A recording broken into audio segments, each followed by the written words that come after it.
OK, notre prochain speaker est Sulaka Stenis. C'est un doctorant à l'Université de Bochum qui est spécialisé en cryptanalyse. Et il fait partie de l'équipe qui a trouvé une faiblesse dans GPRS. Et il a aussi un prix pour la meilleure recherche à propos du papier qui va maintenant présenter, qui parle de casser le cryptage de l'OTAN, qui est un algorithme qui est utilisé par l'OTAN et pour les États-Unis pour les radios à haute fréquence. Veuillez applaudir Lucas.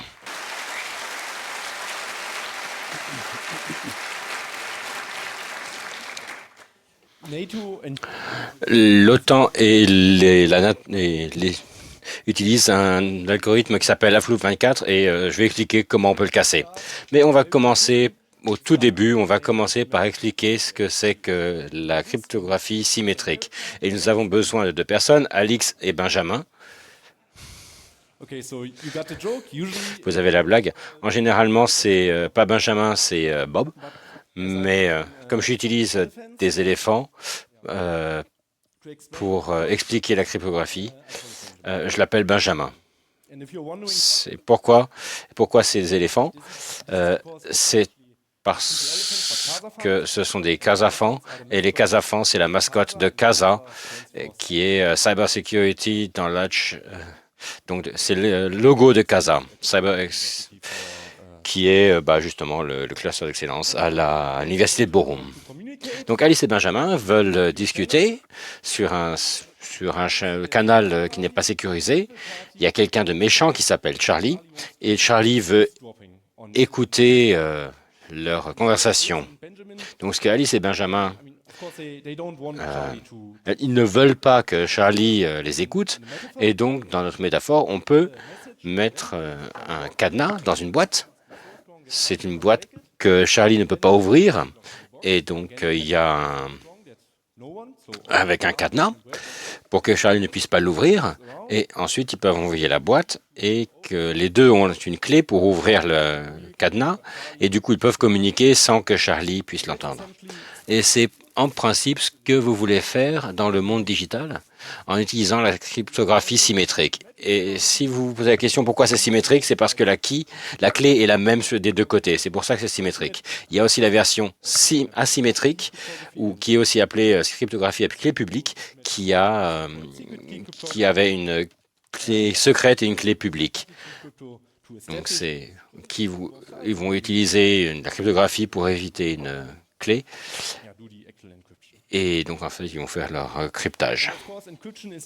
Et bien sûr, le cryptage est utilisé à peu près partout. Par exemple, sur votre téléphone, quand vous envoyez un message sur Signal, mais sinon, il y a autre usage, c'est HTTPS ou TLS, que si vous allez sur un site web et qu'il y a le petit cadenas, si vous cliquez dessus, vous allez voir les détails et il va dire que c'est encodé avec TLS AES 128 machin. Et ce qui nous intéresse, pour la symétrie c'est AES, c'est un bloc, c'est un chiffrage de blocs, c'est le chiffrage de blocs. C'est le Advanced Encryption Sender, c'est un des algorithmes de cryptographie les plus utilisés au monde. Et donc, ce qu'il fait, c'est que ça prend une entrée, donc on a là, ça, c'est l'entrée, c'est le texte clair, et on génère un texte encrypté. On fait ça en utilisant une deuxième entrée qui va être la clé.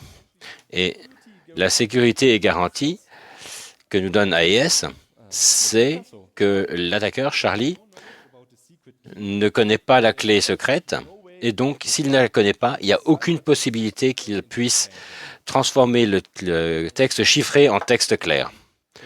Donc, c'est très pratique, mais dans le vrai monde, on veut encrypter un peu plus qu'un bloc, et donc on a des itérations différentes pour spécifier comment utiliser plusieurs blocs. Et AES, c'est le Advanced Encryption Sender, c'est spécifié dans les débuts des années 2000.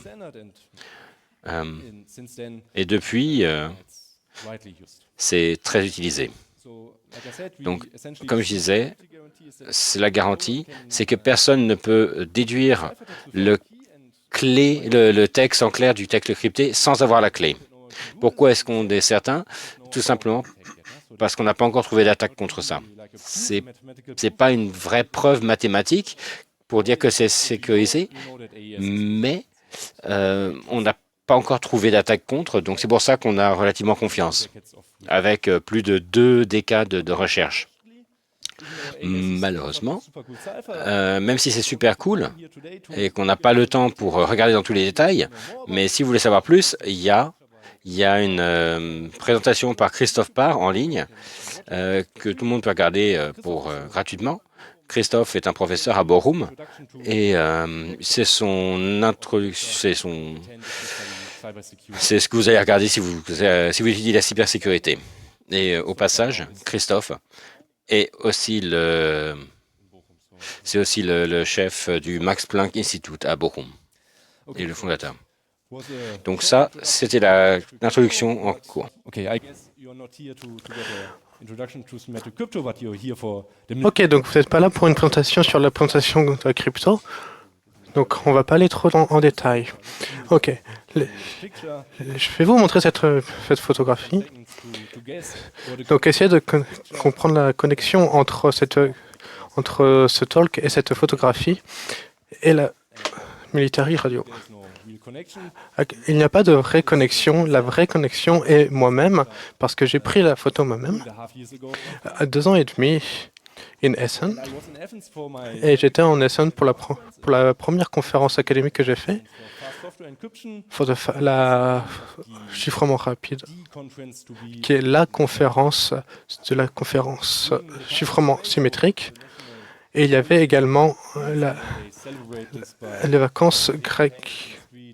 Et il y avait des tanks dans la rue. Et toute l'armée était là.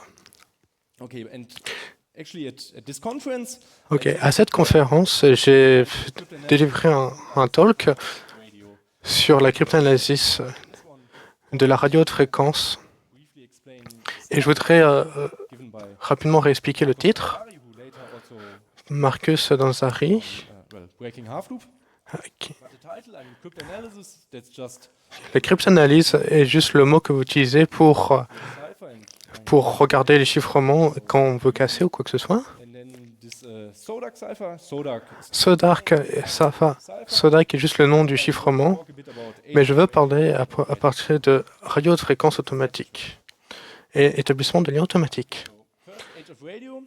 Premièrement, la radio haute fréquence est juste haute fréquence.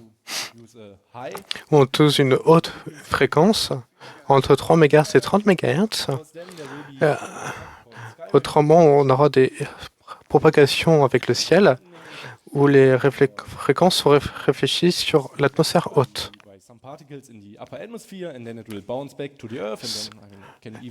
Les fréquences rebondissent contre l'atmosphère et réfléchissent plusieurs fois entre la Terre et l'atmosphère.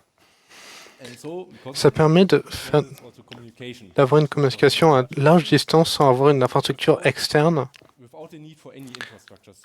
Donc, on n'a pas besoin de satellites, on n'a pas besoin de quoi que ce soit.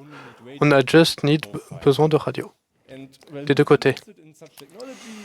Les utilisateurs intéressés de cette technologie sont l'armée, les services diplomatiques, la gestion de crise, etc.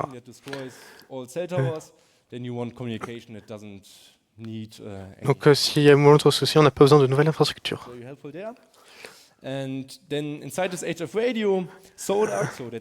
SODAC est utilisé. Le half-loop est utilisé pour chiffrer le serrage de main qui permet de vérifier la confidentialité et l'authenticité du lien.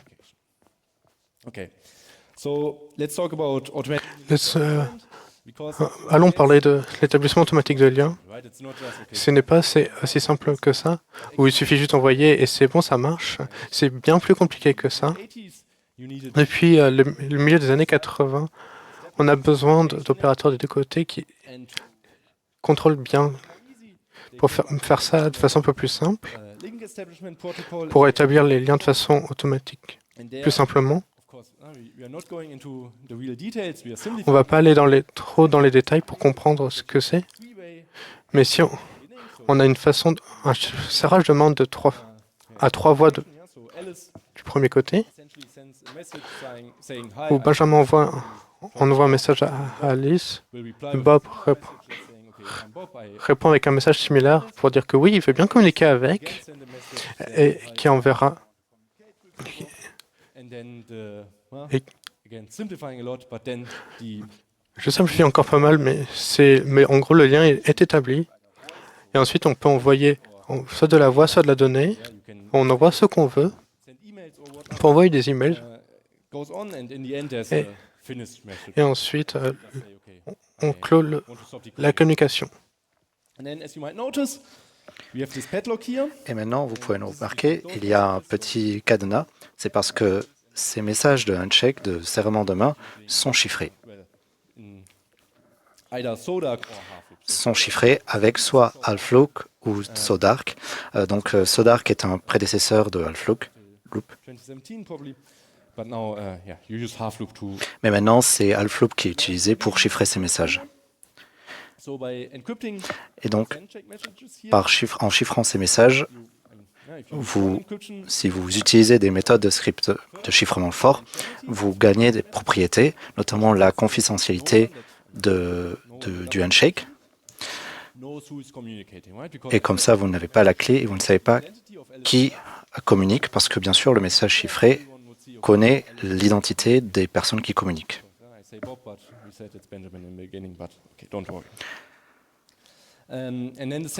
Et la deuxième chose, deuxième but, c'est de authentifier la personne. Parce qu'ils ont une clé privée que eux sont. Et donc, si quelqu'un dit « Bonjour, je suis Ellis », alors à ce moment-là, Benjamin est capable de vérifier que c'est Ellis qui lui envoie bien le message comme indiqué. Et c'est assez important dans les notions de radio, c'est parce que n'importe qui peut écouter et tout le monde peut établir un lien. Et donc, à ce moment-là, ce moyen de communication permet de s'assurer qu'on se connecte bien avec la bonne personne. Et donc, parce que oui, quelqu'un avec de très fortes capacités radio pourrait à ce moment-là brouiller les bandes et empêcher Alice de communiquer. Parce que du moment que vous avez la clé, vous pouvez envoyer le handshake et donc établir un lien. Et Benjamin ne pourra pas établir le lien parce qu'il n'a pas les clés pour pouvoir faire ça. Donc maintenant, je voudrais pointer que Half-Loop, que je vais attaquer dans quelques instants, qui est utilisé seulement dans le handshake et dans le point de finish, n'est pas du tout utilisé pour les voix ou les données qui sont utilisées pour chiffrer le lien. Donc allons vers les détails. Half-Loop, c'est spécifié dans quel document militaire. Et si vous connaissez quelque que ce soit à propos de 51 Line 7, donc c'est la standardisation pour AES, ça pourrait être familier. On voit Subbyte, Rotate Rows, Midtcolumn, Old Round Key, c'est très similaire à AES parce que Half-Loop est très similaire à AES. Et si vous posez la question si ce document est secret, non, c'est complètement public. Marcus, tout à l'heure, a parlé du prédécesseur de Half-Loop et à la fin, il disait que maintenant il y a Half-Loop. Et je lui ai demandé, mais est-ce que c'est public? Et il disait, oui, bien sûr. Tu as juste à chercher et tu vas trouver le site du département de la Défense. Et tu scrolles un peu vers le bas et puis tu vas trouver les spécifications avec G10.1.1. Donc, maintenant, laissez-moi vous donner des détails. Et il y a 3 versions différentes. Il y a 24, 48 et 96. Et nous allons regarder à 24. Et c'est la taille du bloc. Nous avons parlé tout à l'heure pour AES qu'il y avait des blocs avec des des blocs de 128 bits. Ici, c'est 24, 48 ou 96 bits. Donc, et pour cette présentation, je vais juste parler du 24 et pas des deux autres. Donc, c'est un bloc avec un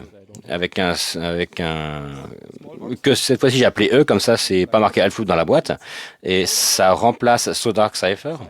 Donc Sodark utilisait des clés à 56 de bits, et ça, si vous connaissez quelque chose en cryptographie, c'est ce qui est utilisé aussi par DES, et ça n'est pas suffisamment. Vous pouvez simplement faire une attaque avec la force brute.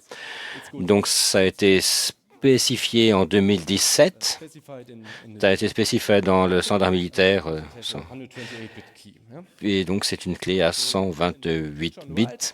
Nous voyons que nous avons 24 en 20 textes, 24 bits de texte encrypté, 28 pour la clé. Mais au contract de AES, nous avons le T. Et le T, c'est un tweak, c'est un module, et c'est le temps, un compteur de mots et la fréquence utilisée par le signal radio. Et donc, nous allons en parler un petit peu plus d'ici une minute. Et pourquoi est-ce qu'on en a besoin? Et pourquoi est-ce que c'est sympa? Donc, comme je disais tout à l'heure, c'est Halfloop est très inspiré par AES. Donc, qui est... au début, c'est une bonne chose, mais par contre, il faut faire attention aux détails. Donc, ça utilise les mêmes... ça réutilise les mêmes composants. Ça va réutiliser... nous allons regarder les détails, que ça réutilise les boîtes de substitution, les tables de substitution, qui sont une part centrale d'un cryptage de blocs. Ça réutilise les mêmes.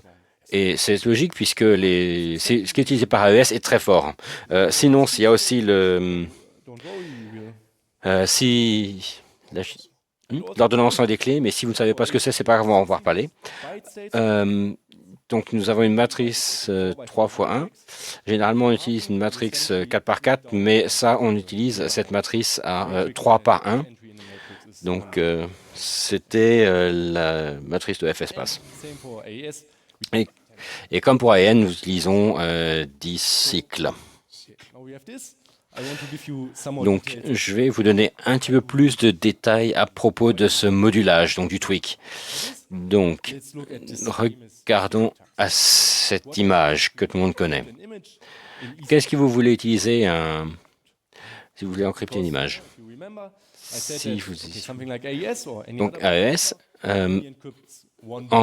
n'encrypte qu'à chaque fois un bloc, mais une image, c'est plus qu'un bloc. Donc, pour l'exemple, on va simplement dire qu'un bloc, c'est un pixel. Donc, qu'est-ce qui se passe si on encrypte chaque pixel avec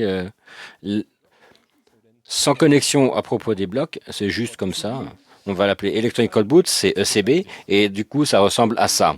Donc, effectivement, c'est pas très sécurisé parce que on ne devrait rien voir avec du texte clair, mais là, visiblement, on peut reconnaître l'image.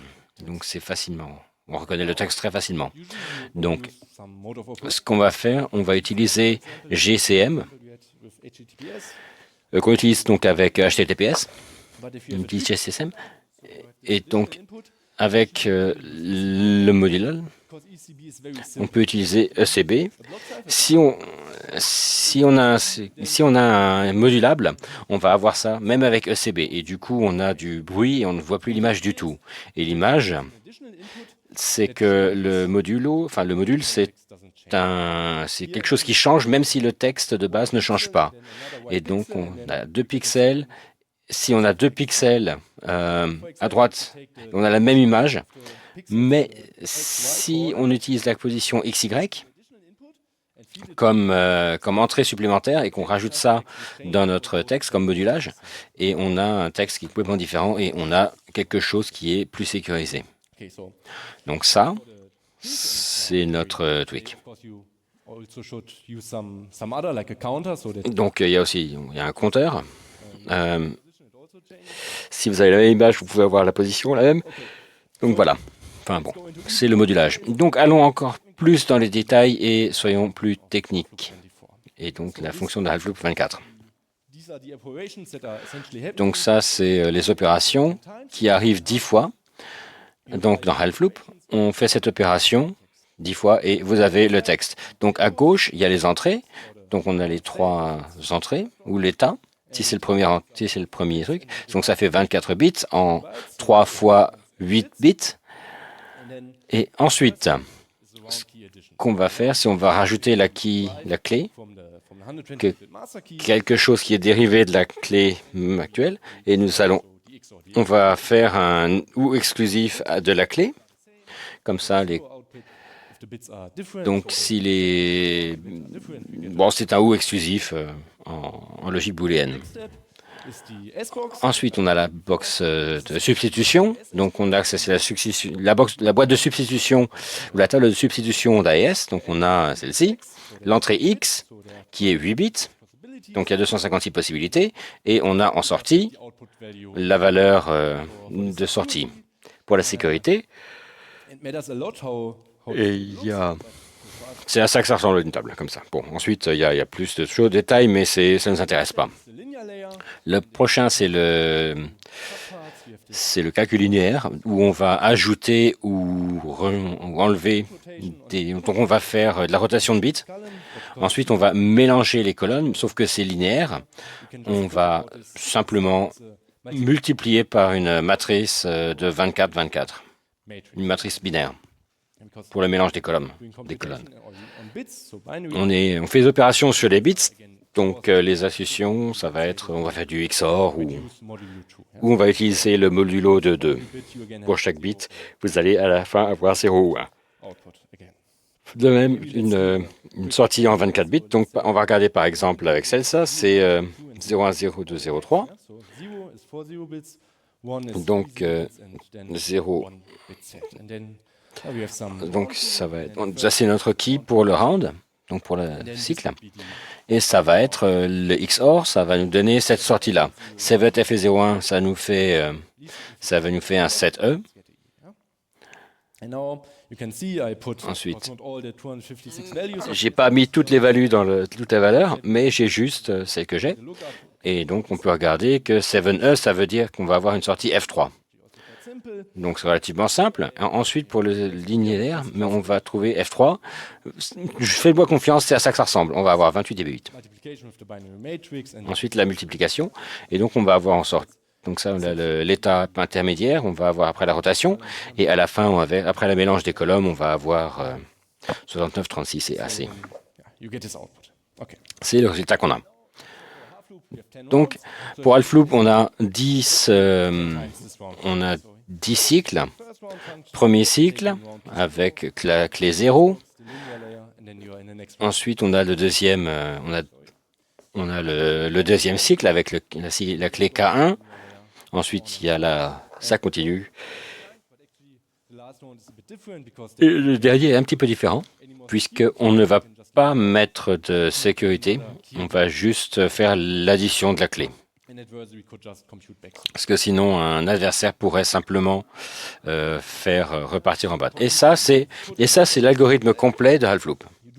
C'est tout. Vous avez fait vos 10 cycles et c'est bon, vous avez votre texte chiffré. Mais je n'ai pas encore expliqué comment est-ce qu'on fait pour gérer les clés de cycle. Pour ça, on utilise la synchronisation de clés. La synchronisation de clés. Il y a une exception, où il y a deux exceptions mineures. Premier, il faut matériel de la clé. En deuxième, il y a une opération en séparé en deux parties.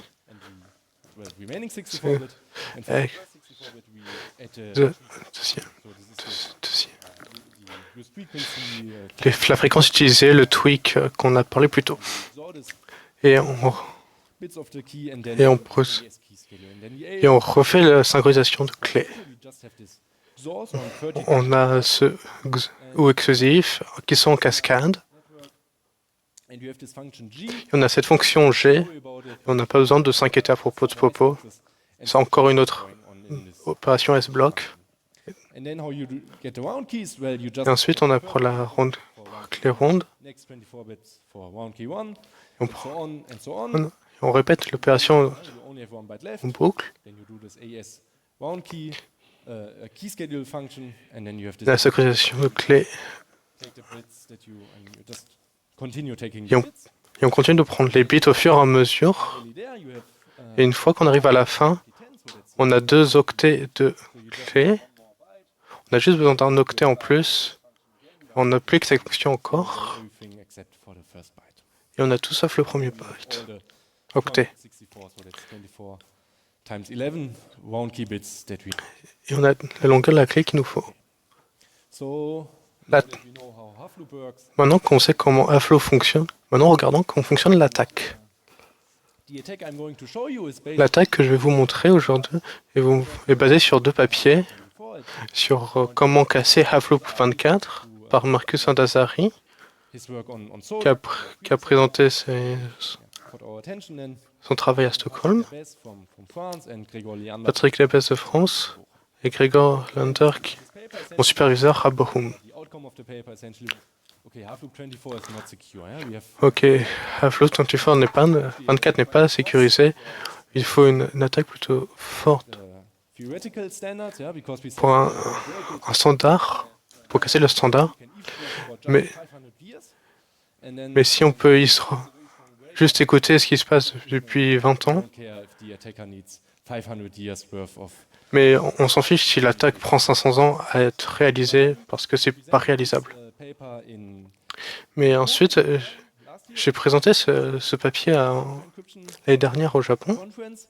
à une conférence, Sharon, who et un de mes collègues Bochum, but back then was in Nijmegen in the Netherlands, dans les Pays-Bas came to us and said, okay, I think we can improve the attack, and then pense avoir trouvé une façon d'améliorer cette attaque, then realized, ah yeah, et on a réalisé que oui, on peut beaucoup améliorer cette attaque, we wrote again a paper about it, and then et on a réalisé un papier à ce propos. I presented this Et j'ai présenté ce papier say this year in Leuven, and cette année, paper which was of course super nice. et c'était super bien pour nous. Okay, and so before we go into the details, Et avant qu'on aille en détail dans l'attaque, photography might be a bit strange. au premier regard, ça a l'air d'être un peu étrange.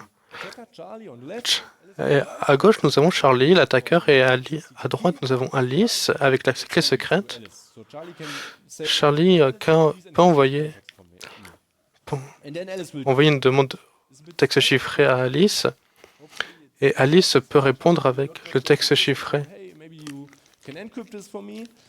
But it gets even more crazy because Charlie Mais- can also ask for decryptions. Yeah, so Charlie Mais Charlie peut aussi demander pour un déchiffrement du and then du Alice will have texte to chiffré answer C', et Alice répond avec le texte this will go brut P'. in the end, maybe Charlie is supposed to come up with the secret key. Yeah? Et après un moment, Charlie se retrouve avec la clé secrète. We are even more crazy, and Charlie just needs to distinguish whether Et Charlie a besoin de cipher or comprendre something les, just pr- purely les signes ou si c'est purement aléatoire, supposed to come up with the key. No, you mais il est censé comprendre où la clé est censée être. and this is because Mais le chiffrement est tellement sûr, so strong attackers, then you can be Mais- very confident in the cipher. Yeah? And there have been mais il y a eu plusieurs exemples où channels où on for like prévoit pas d'avoir des or decrypts canaux latéraux that you don't où on have s'attend pas. maybe yeah, you have Mais- like, for example in Bleichenbacher attacks where you Une attaque où tu peux détecter quand la clé était tell you, but if you have détectée. security against, Mais si tu as des sécurités contre ça, you're good. c'est bon, c'est pas très grave. And the last missing piece, Et le dernier morceau manchant, la cryptanalyse différentielle, on va pas aller trop en détail dedans. fundamental technique in symmetric On va prendre was invented by cryptographie Liam assez- Samir in, technique assez fondamentale depuis, and by the depuis way, le début des années 90. you might know this name because it's the same as in Tu Shamir. pourrais reconnaître le nom Shamir In RSA is also du nom éponyme Shamir was de super l'algorithme, strong cryptographer. qui est un cryptographeur très, très fort. And there the idea is Et l'idée est not only look at one Et plain n'est- ciphertext pair, n'est pas l'idée de regarder uniquement au texte, key, here, texte pur, mais également le texte delta, avec le specific difference. texte So you have two plain texts, différé avec la fonction difference delta. And here you pi. the et on regarde le delta qu'il y a entre les deux, entre le texte pur et le second. And in general, we will use the upper Et on va utiliser delta delta de to P indicate that we want to talk about the pour difference. indiquer si on veut indiquer si on veut parler de Difference between P and P. si on veut parler de pi avec delta ou So juste P pur. this P XOR delta, and then the P will just cancel out, and then the difference is lowercase delta. And the idea of differential cryptanalysis Et l'idée de la cryptanalyse différentielle est d'utiliser une différence vraie spécifique à l'entrée. difference of the Et si on attend texte chiffré, we will not put both encryption runs here on the slides, but only one, and then we will put just the difference that we care about. You don't need to do Et this analysis for all à of partir de maintenant, vous n'avez pas besoin de faire l'analyse pour tout le cipher, mais uniquement des parties. Okay. Now we have all we need. Maintenant, nous avons tous les éléments et donc nous pouvons regarder l'attaque pratique. You already know it's Cette image, vous la connaissez déjà, c'est l'algorithme de dérivation de clés. Donc, dans le floop, on a le plain text, donc le clair, mais nous avons aussi le tweak, le module qui est utilisé. we assume we can just freely control it and then Pour l'instant, on part de ce principe qu'on y a accès, qu'on peut le moduler, qu'on a le contrôle. this in practice in the real world.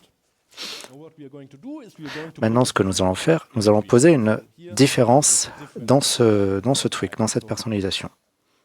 64 bits and everything except the third Ce tweak est de 16 bits difference only in the third byte. et donc on va poser juste Difference data. une différence de 1 octet We are encrypting to plain text and the et, things are the et same mettre ça. except Et on va the third byte. rechiffrer le même plain text. Now we are interested in what will Et happen for the maintenant, keys. nous sommes intéressés par ce que nous faisons Actually, pour rather simple. dériver de la clé. There's a difference in the third byte. Donc si nous avons une différence dans le premier octet, So nous round avons 0 is the same except for the third byte. There we have the difference data. le troisième octet sera différent. Bits here in the first row, nothing happens. Yeah, because Tout le reste ne sera pas modifié. Ce sera uniquement dans le premier octet. this key schedule Mais maintenant, nous réappliquons l'algorithme de dérivation de clés. XOR, it will just Et maintenant, vu que c'est un O exclusif, il va se propager so that means et il sera à nouveau, cette différence delta sera à nouveau là. first byte of round key 6 Et donc, ce sera à nouveau dans le premier octet de RK6. P and P prime Donc maintenant, si nous chiffrons P et P' avec ce même modification, very first byte. And then oops, sorry. oula.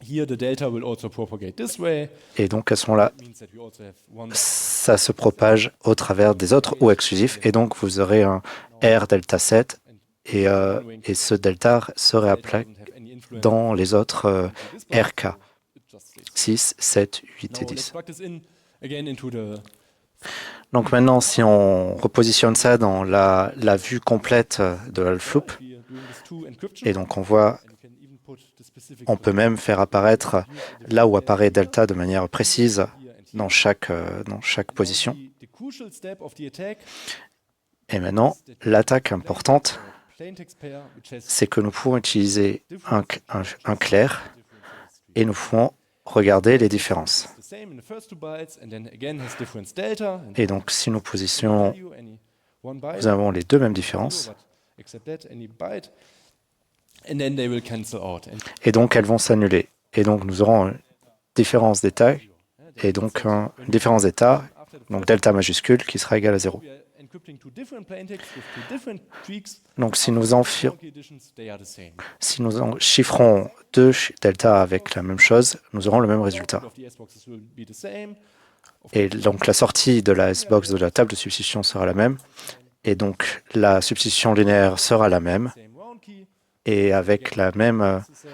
clé de round, et donc ce sera Only then exactement similaire jusqu'à RK6. that the first 6 rounds, yeah, Ce qui veut dire que les 6 premières itérations, on peut les ignorer totalement parce que ça n'a pas and d'impact. 6 of the 10 rounds in the differential attack Donc 6 itérations sur 10 peuvent complètement être ignorées avec we only have to attack cela. remaining 4 rounds. Donc ça veut dire que nous avons juste à attaquer les 4 dernières itérations, Look at them, so ce we qui n'est just pas très bien. into the last 4 rounds. Donc maintenant, si on focus, si on zoome sur les 4 derniers, si nous chiffrons des inputs différents, Nous savons qu'avant l'application du sixième round, nous avons toujours une différence nulle. Et maintenant, nous introduisions cette différence. Et maintenant, on aura un chiffré qui sera différent. Maintenant, ce que vous pouvez faire, on peut échanger l'échangeur linéaire avec la clé et nous pouvons appliquer l'inversion linéaire de la clé et réappliquer la différence juste là. Et nous pouvons compter.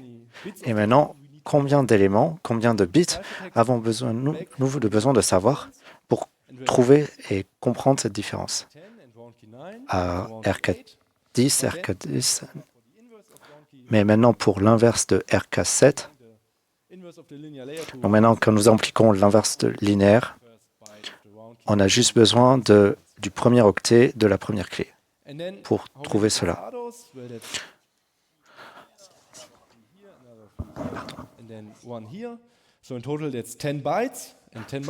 Au total, nous avons 10 bits. Donc 10 bytes, donc 80 bits. Donc c'est beaucoup si vous voulez faire une attaque par brute force, mais c'est beaucoup moins parce que vous avez la moitié à faire et donc ça casse déjà Half-Life en partie. Et donc, quand on dit devine en cryptographie symétrique, ça veut dire juste avoir une grande boucle for et deviner toutes les possibilités. Et si nous avons donc une différence de 0, à ce moment-là, on peut tester ce candidat et sinon, on cherche à nouveau. Et donc, on applique ça de manière à plusieurs payloads, donc charges utiles donc de chiffrer et de clair, de manière à trouver. Et c'est assez trivial.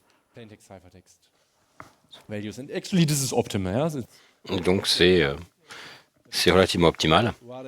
C'est relativement facile de montrer qu'une attaque de force brute, on peut faire autant que vous voulez et on ne peut pas travailler qu'avec 5 queries, mais il nous en faut au moins 6. Mais pour faire 2 puissance 80, c'est quand même beaucoup.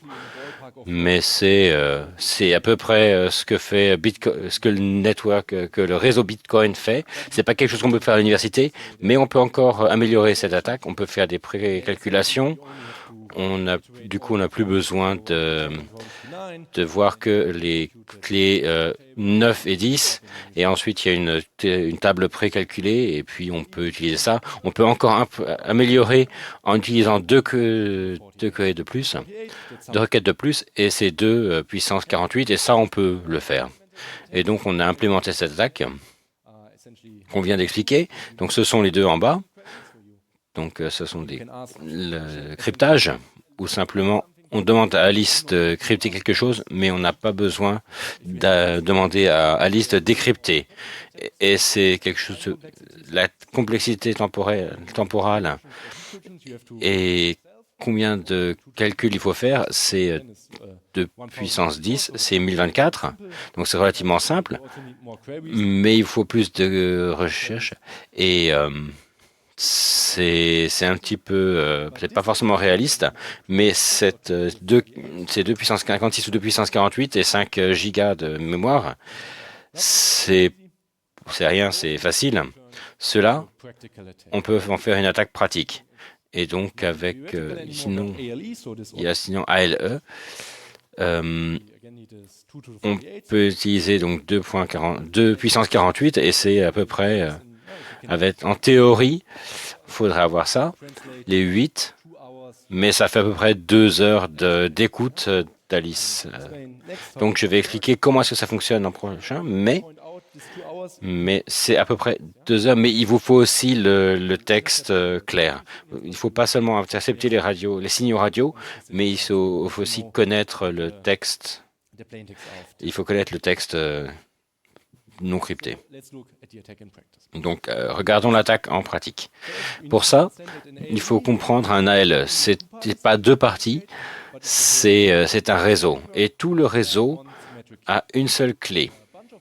Donc il y a plusieurs personnes et ils connaissent toutes les mêmes personnes. Et sinon, nous avons Alice. On va appeler Alice et Benjamin, mais dans ce cas, Alice, va y avoir des signaux d'appel. Ça va être le signal, enfin le call sign AAA. C'est un peu comme un numéro de téléphone. C'est 3 lettres. Donc on va appeler AAA. Ensuite, ce qu'on va faire, c'est qu'on va regarder cette poignée de main à 3 étapes qu'Alice envoie à Benjamin. Donc on a Alice, c'est AAA, Benjamin, c'est AAQ. Et donc le premier message qui va être envoyé, c'est to AAQ. Le premier message qui va être envoyé, c'est envoyer le message to AAQ. On le répète ça. Et ensuite, le dernier mot, c'est AAA. Donc AAQ, AAQ, de AAA. Donc 21 bits. Donc il reste 3 bits de base et ça va être utilisé pour le to et le tease. Ensuite, on a le tweak, donc qui est le jour. C'est 64 bits avec le temps, un compteur de mots et une fréquence. On considère que cette fréquence est constante et le temps, c'est le temps. Et le nombre de mots, ça compte, on voit le 1, c'est pour le deuxième, c'est le compteur de mots 2, c'est en binaire bien sûr, et le troisième, c'est la valeur 3. Et maintenant, on va juste assumer qu'il y a un petit peu de temps qui a passé et que AAQ va envoyer, veut établir le lien, peut-être un peu plus tard, et ça va être juste en base. Le contraire, ça va être pour AAA, AAQ. Et donc le delta, ce qu'on avait avant, c'était exactement là. Le texte est le même, sauf le dernier octet, et que la différence, il y a aussi un delta, et que ça va être dans les minutes et dans 4 bits dans les minutes et 4 bits dans les secondes. Donc la différence entre les deux appels, ça va être la différence aussi avec le temps. On a une paire de différences entre les deltas et le modulo, le tweak, le module. Et on a ce qu'il nous faut. Et il faut que la fréquence soit la même. Donc on va considérer que la fréquence est constante dans le réseau. Il faut que le compteur de mots soit le même, mais c'est trivial puisque on recommence toujours à mot 1. C'est toujours le premier mot. Ensuite, on a que le message soit envoyé dans les mêmes 16 minutes, de façon à ce que les bits du haut des minutes soient les mêmes. Et sinon, les secondes doivent être la même chose modulo 4. Pareil, sauf qu'il nous faut que ce soit un peu plus uniforme, et donc on espère avoir un peu de chance. Et on espère que la différence entre le temps et il y a aussi la différence, ressemble à la différence entre les signaux d'appel, les call signs. Ça va arriver si le réseau est suffisamment grand. Avec quelques autres assumptions, combien de messages ont été envoyés sur le ALE, on peut calculer qu'il faut à peu près 2 heures pour collecter les données. Ensuite, c'est à peu près tout. Mais avant que je vous demande les questions, je vais déjà répondre aux premières questions. C'est est-ce que vous avez expliqué ça à la NATO? Et la réponse, oui, bien sûr. Oui, mais on n'a pas eu de réponse. On leur a envoyé notre papier avant de le publier, mais ils ne nous ont pas recontacté. Est-ce que l'OTAN va remplacer Alfloop? On ne sait pas. On ne sait pas si l'OTAN va remplacer Alfloop avec autre chose, mais malheureusement, on ne sait pas. Et pourquoi, une autre question, pourquoi ne pas simplement utiliser AES? Parce que AES, c'est suffisamment bien utilisé, c'est bien étudié. Pourquoi utiliser Alfloop? qui est un peu, c'est un peu c'est une bonne question. On ne sait pas. La raison la plus simple, ce serait de dire que les blocs sont trop gros. En radio en grande fréquence, on va avoir des blocs qui vont être beaucoup plus petits. C'est peut-être pour ça qu'ils ont créé Alfloop. Mais il y a des possibilités d'utiliser AES pour ça. On peut avoir des compteurs, de l'authentication, enfin, bon, voilà. Donc c'est la fin, c'est encore quelques graphiques pour vos questions, pour simuler les questions. Si vous n'en avez pas ou si vous en voulez, vous pouvez me contacter, c'est mon contact. Voilà, c'est tout, merci beaucoup.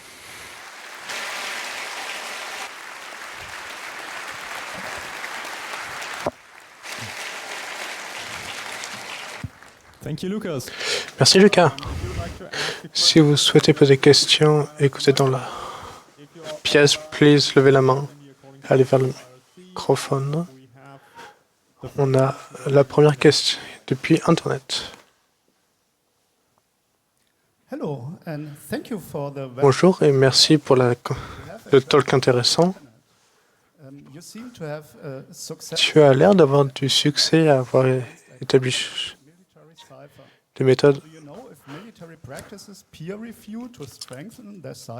Savez-vous si les militaires refusent les pairs de vérifier la sécurité des chiffrements?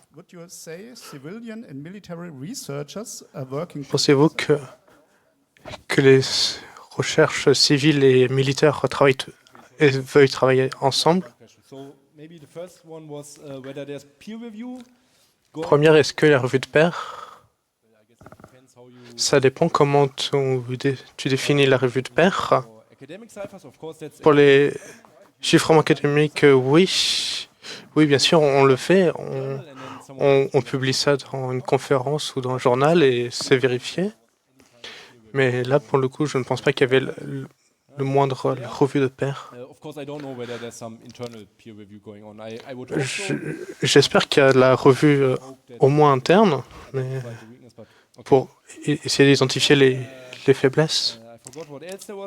Et j'ai oublié la seconde question. Ah oui, une collaboration plus proche entre militaires et civils. La question était de savoir si une collaboration plus proche entre militaires et civils. Évidemment, oui, je ne peux pas juger, mais oui, on leur a dit, on envoyé des messages, mais on n'a pas eu de réponse. Donc, je ne sais pas ce qui se passe. Mais encore, comme j'ai dit, la dernière question que j'ai répondu, pourquoi pas juste utiliser AES? J'argumenterai que ce n'est pas vraiment un besoin de crypto, d'avoir un besoin d'un chiffrement assez spécifique. Ça ne devrait pas être trop compliqué pour que même les militaires puissent utiliser. Hello, thank you for the talk. Bonjour, merci pour le talk. Is the tweak known or not? Pour une attaque réelle, est-ce que le truc doit être connu ou non? Ok, on va retourner sur cette présentation. C'est le tweak. Ça correspond à la tampon temporel. Et le compteur de mots. Et la fréquence est également connue parce que c'est là où vous écoutez.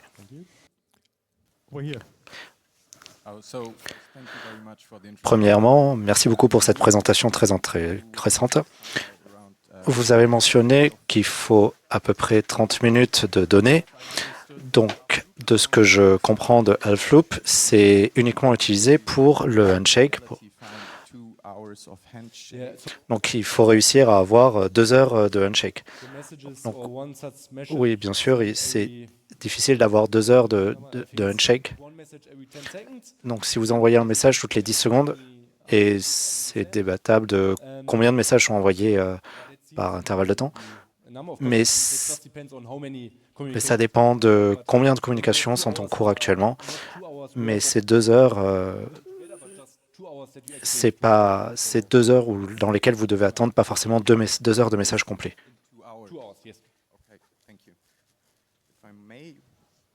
Thank you. Then we have one question over there. Okay, so I am aware that there are some attacks. Donc, je suis conscient qu'il y a des attaques quand on a des attaques quand on a accès à la clé en AES. Est-ce que c'est relatif à ces attaques? Et oui, en effet, c'est très relatif à ces attaques parce que, bien sûr, ça donne quelque chose un peu similaire parce que voilà ce que vous allez faire. Ce que vous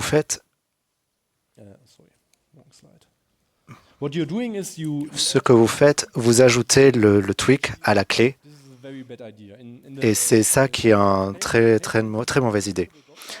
Et dans le papier qui introduit les clés modulables, ça dit très clairement, attention, ne faites pas ça. Parce qu'il y a une attaque de manière générique qui ne va pas marcher si vous appliquez quelque chose sur la clé. Et donc, vous avez quelque chose comme une attaque sur clé relative. Et c'est quelque chose qui est déjà connu sur AES. Et donc, l'attaque à clé relative. Et donc, c'est relatif. Et donc, si je peux ajouter une question pour suivre.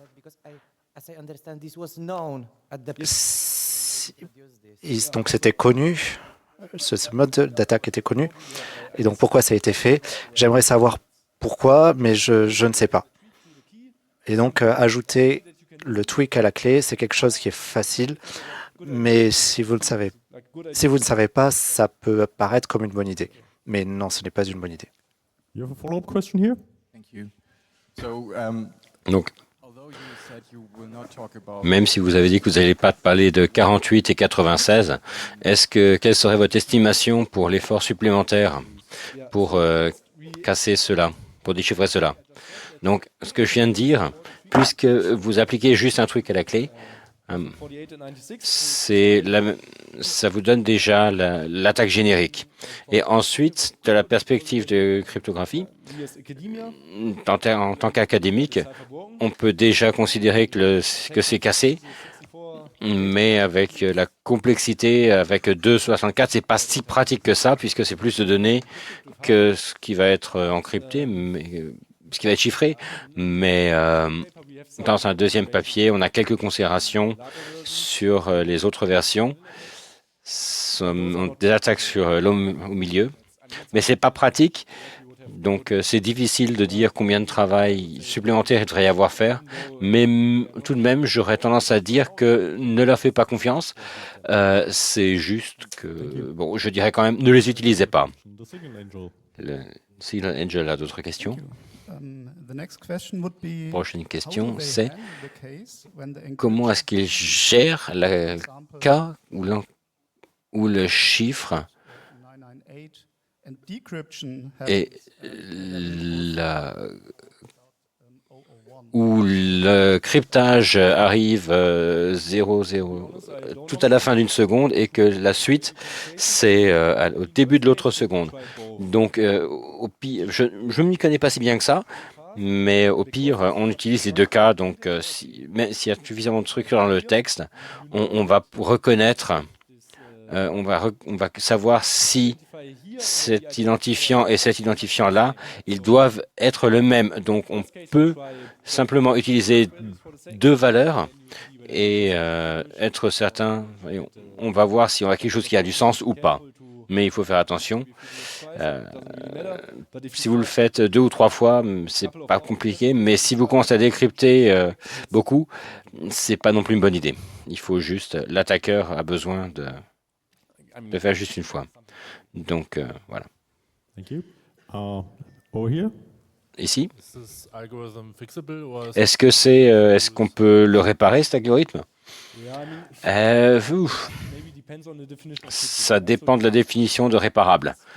La réparation simple, ce serait d'utiliser beaucoup plus de cycles. Mais le problème en générique d'ajouter un modulage à la clé, c'est le problème. Le problème est toujours là. Donc,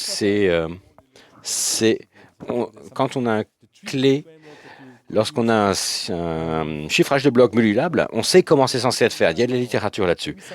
Donc je ne sais pas comment est-ce qu'on peut faire. En général, le design de Halfloop, d'utiliser les S-Box, les tables de substitution sont très bien. Le changement, là, on pourrait dégager ça vers les mixed columns, mais les composants en eux-mêmes sont relativement forts. C'est juste les détails qui sont importants. On pourrait le changer, mais je pense que ça n'a pas beaucoup de sens. Thank you. We have someone Merci. standing up at the microphone on the back. Il y a quelques attaques qui utilisent l'attaque de la taille du bloc. Et est-ce que cette attaque... Oui, exactement, il faut faire très attention à propos des petits blocs, parce que c'est pas suffisamment de matériel dans le texte clair. Alors que là, si on a avec le modulage, ça nous avance un petit peu, mais il faut faire attention parce que donc on a justement cette script d'analyse différentielle qui va étudier comment est-ce que ces différences se propagent, même dans les cas non déterministes. Et on ne peut pas dire beaucoup, mais pour 24 bits, on pourrait probablement calculer tous les DDT, des tables de distribution des différences. Et c'est un peu complexe, mais c'est quelque chose qu'on ne peut jamais faire en cryptographie symétrique, mais avec cette taille-là, ça peut être faisable. Et si vous faites attention, si vous les regardez, c'est pas trivial, mais voilà, pour être sécurisé. Microphone on the right side. Microphone à droite. Yeah. Oui, c'est toi. Est-ce Est-ce qu'il y a quelque chose de connu à propos de ces données? Est-ce qu'il y a des données, des donations de la NSA sur le financement de l'algorithme? Pour autant que je sache, je n'ai pas de source. Pour autant que je sache, le design vient des gens qui font de la radio haute fréquence. On va dire ça comme ça. That was not just a joke. I mean, Non, c'était juste une blague. Il y a probablement des donations. Mais non, ce que je voulais dire, c'est il y a la loi de Schneier et que tout le monde peut créer un chiffrage qui est pas sécurisé. Et donc, je ne voudrais pas dire ça aux gens qui ont fait le design, mais aux ceux qui ont fait les spécifications sans pour autant faire une analyse complète du thème. Et sinon, microphone au fond. thanks for the great talk. Donc, merci pour la présentation. Est-ce que vous savez pourquoi ils utilisent ECB? ECB, utiliser ECB, c'est OK. Parce qu'on peut utiliser ça en tous les cas, on peut mettre un modulage, et parce que le modulage change avec le compteur de mots, et dans le tweak, et avec le temps, donc ça c'est OK en soi, c'est pas un problème. C'est pas une vulnérabilité. C'est complètement OK. Ça le rend relativement simple. All right. Over here. Do you have a proof of concept? Est-ce que vous avez une proof of concept pour cette attaque ou est-ce que ce serait problématique? Nous avons une implémentation. Donc, dans le paper, il y a un lien vers GitHub où il y a une implémentation et nous l'avons fait. Donc, nous n'avons pas écouté la radio HF, mais dans notre laboratoire, on a créé et on a lancé l'attaque. Et en principe, il y a deux parties. La première, faire ce que je viens de montrer. Donc, changer les keys. Ça nous a pris 2 semaines sur un cluster de CPU. Donc, c'est pas. Si vous voulez vraiment faire beaucoup avec beaucoup d'argent, vous pouvez faire ça en 1 ou 2 heures. Et une fois que vous avez fait ça, vous avez besoin de faire une attaque force brute sur le reste des clés. Et vous pouvez lancer ça sur une GPU, ça prend 8 heures ou quelque chose comme ça. All right. Checking Très it bien. down. No more questions in the room. Plus d'autres questions so dans la thanks a lot pièce? Merci beaucoup pour for Dennis. Lucas pour le talk.